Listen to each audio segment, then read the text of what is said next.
பிரபரமே என்னை ஆட்கொள்வாயா? நானே தர்மத்தின் வழி நடக்க ஆசைப்பட்டேன் ஈசா. மாயையின் வலையில் சிக்கிவிட்டேன் சிவனே.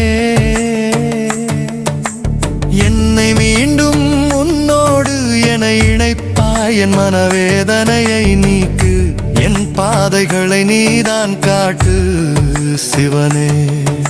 சிவாய நமோ நமச்சிவாய போற்றி போற்றி ஈசனே. சிவாய நமோ நமச்சிவாய போற்றி போற்றி சிவனே.